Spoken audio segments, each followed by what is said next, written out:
Okay. I introduced symbols because running a diversity, inclusion, and equity course. We do understand everybody eloquent in terms of understand what the other person is saying, but visual. So with the first symbol, it's an indication of how long I've been in the industry of development and humanitarian aid. So I clocked 16 years this year working basically in non-profit, profits, small and growing businesses. So, and my forte has always been social impact. The second symbol is about me in the space in the sense that having implemented global programs, I'm currently having an oversight of one as both gender linking and learning expert and policy advisor. So I'm not speaking from reading, actually lived experiences that I bring along even in this course and the case examples for the. And the next one is thought leadership always is accompanied by knowledge products. So I have a little bit of publication under my belt. One of them that I'm really happy about is writing or thinking around how can we reimagine development from where voices from global south majority population of world leads the space and has role and carving out that in terms of how feminist was born in the global south and how it evolved to what it is to date without necessarily robbing of essentiality of how our grandmothers, mothers, sisters, and cousins really took the course of making inroads for us to be where we.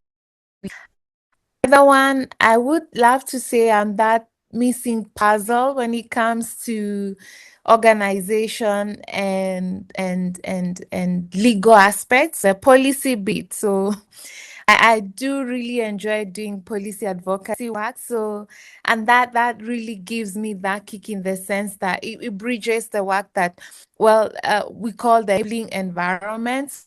So really contributing to creating that enable policy advocacy. And then last, which is what I love to say, is give me mess and I'll give you structure. So that's me. So I've found myself in a lot of situations where programs are not defined or a function is not defined or an organization is in startup acceleration mode where it needs to do change management and growth, and therefore I come in to give that particular aspect structure, and also that allows you to build really inclusive teams that are need based and also to develop approaches that really work for that particular context and situation. So, in a nutshell, those symbols are a representation of this lady in front of your screen today, and in your homes, in your office, and in your phone if you're connecting via your phone. Thank you, Lucy. I think we can move to the next slide. But as Lucy navigates through the keyboard of her laptop, I think it's necessary for us to really have an in-depth reflection and hold the mirror to ourselves when it comes to the whole conversation around diversity, equity, and inclusion, and more so to speak at the workplaces, because it doesn't matter what type of a workplace that we are find ourselves in, either corporation, either nonprofit, or you are a small growing business, you have your own enterprise. I think these pillars of what makes a good performing and sustainable business are these elements that are so at all in our lives. And one of the things that really um, makes it as an elementary foundation is looking at our assumption, and the course will look at that and try to see how do then our assumptions relate to culture and also perception, and how do they reproduce themselves in how we communicate and interact at the workplace, and what are some of the practical ways to ensure that we are conscious of this assumption and we are not using these assumptions to bring or reproduce exclusion. And it also then creates this good segue towards how do we build up as a place of work that includes everybody, and therefore the lens towards being more diverse through the intersectionality lens comes into play.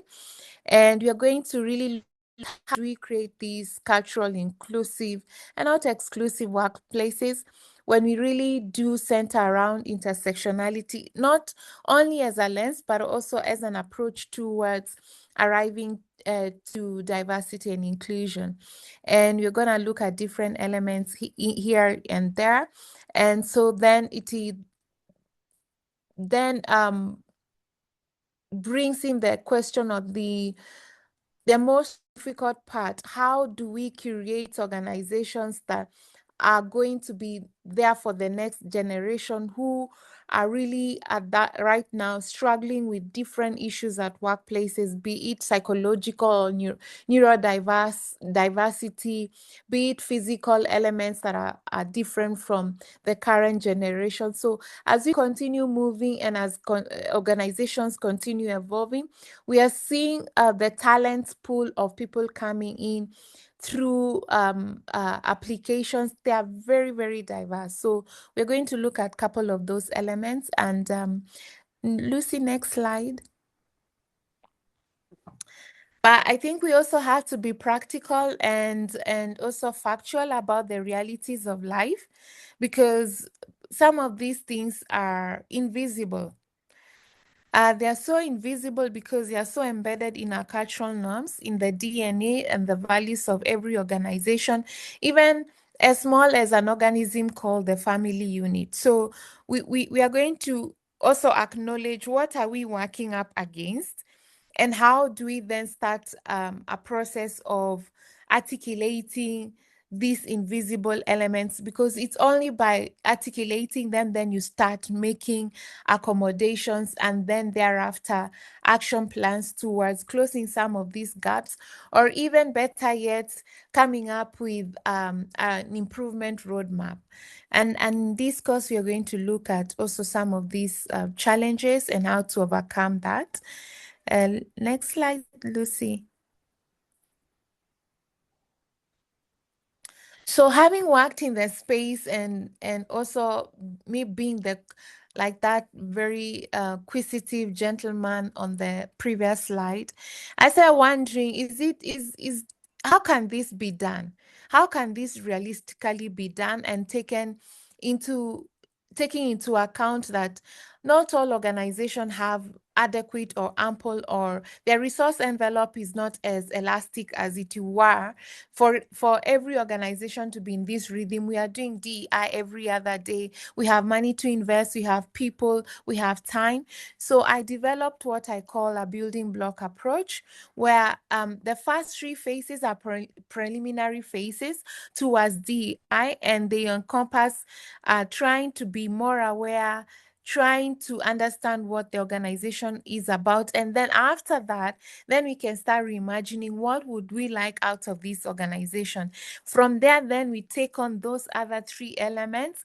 And then we start looking at how can we institutionalize inclusivity in a way that it brings value not only to the organization itself, but the staff and the community at large.